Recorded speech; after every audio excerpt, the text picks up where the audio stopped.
తిరుపతిలో పారిశుద్ధ్య పనులకు టీటీడీ నిధులను కేటాయిస్తూ బోర్డు నిర్ణయం తీసుకోవడాన్ని హైకోర్టు పూర్తిగా తప్పుపట్టింది.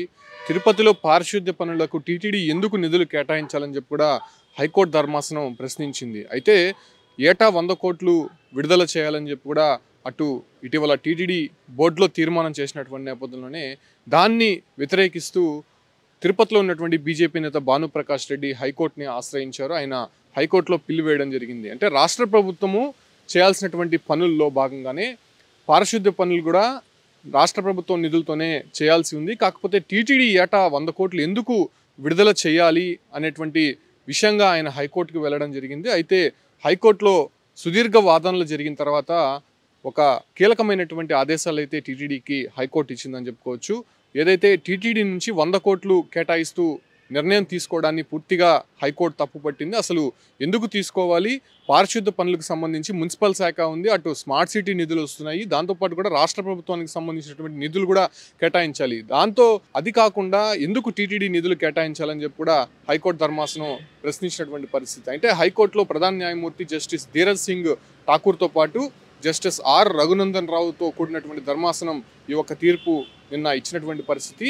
అయితే పిటిషనర్ తరపున న్యాయవాది బాలాజీ వడేరా వాదిస్తూ కూడా ఏదైతే ప్రభుత్వం చేయాల్సినటువంటి పనులను టీటీడీ చేపిస్తోంది. ఇటు తిరుపతిలో ఇప్పటికే ఆల్మోస్ట్ అటు కాలేజెస్ కావచ్చు, లేదంటే ఇతర విద్యా సంస్థలు, దాంతోపాటు కూడా కొన్ని సేవా కార్యక్రమాలు కూడా టీటీడీ తరపున నిధులతో జరుగుతున్నాయి. కాకపోతే ఎందుకు ప్రస్తుతం పారిశుద్ధ్య పనులకు అది ఖచ్చితంగా మున్సిపల్ శాఖ ప్రభుత్వం వెచ్చించాల్సినటువంటి నిధులు టీటీడీ నుంచి ఎందుకు విడుదల చేయాల్సినటువంటి అవసరం ఉంది?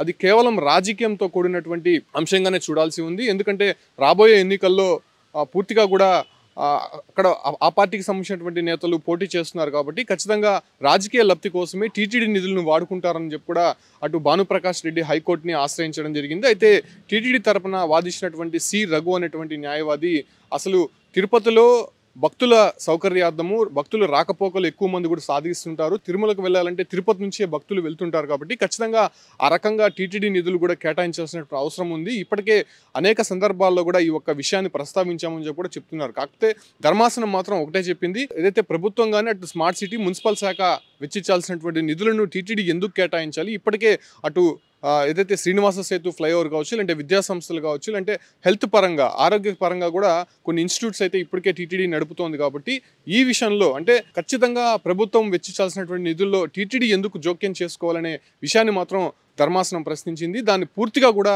నిలిపివేయాలని చెప్పి కూడా ఆదేశాలు అయితే జారీ చేసింది. ఈ మేరకు హైకోర్టు నుంచి అటు టీటీడీ ఈవో కావచ్చు, లేకపోతే తిరుపతిలో ఉన్నటువంటి మున్సిపల్ కమిషనర్ కూడా ఆ ఒక్క నిధులని వెంటనే నిలుపుదల చేయాలని చెప్పి కూడా ఆదేశాలు అయితే జారీ చేసింది. దీంతో ఒక రకంగా అటు బీజేపీ నేతలు కావచ్చు, లేదంటే మిగతా రాజకీయ నేతలంతా కూడా హర్షం వ్యక్తం చేస్తున్నారు. అప్పటి నుంచి మేము చెప్తూనే ఉన్నాము, టీటీడీ నిధులు ఎందుకు కేటాయించాలి, అది రాజకీయ లబ్ధి కోసమే ఇటువంటి కార్యక్రమాలు చేపడుతున్నారు, అటు హిందూ దేవాలయాలు సంబంధించినటువంటి నిధులు ఇలా దారి మళ్లిస్తున్నారని చెప్పి కూడా మేము అనేక సందర్భాల్లో చెప్పాం. కాకపోతే టీటీడీలో ఉన్నటువంటి కొంతమంది అధికారులు కావచ్చు, లేదంటే ఇప్పుడున్నటువంటి రాజకీయ నాయకులు అక్కడ బోర్డు సభ్యులుగా అదేవిధంగా చైర్మన్గా ఉన్నారు కాబట్టి వాళ్ళ ప్రోద్బలంతో ఇటువంటి నిధులు పక్కదారి మళ్లిస్తున్నారని చెప్పి కూడా అటు తీవ్రమైనటువంటి ఆగ్రహం అయితే వ్యక్తం చేస్తారు. దీంతో హైకోర్టుకు వెళ్ళినటువంటి భానుప్రకాష్ రెడ్డికి కొంత ఊరట లభించిందని చెప్పుకోవచ్చు.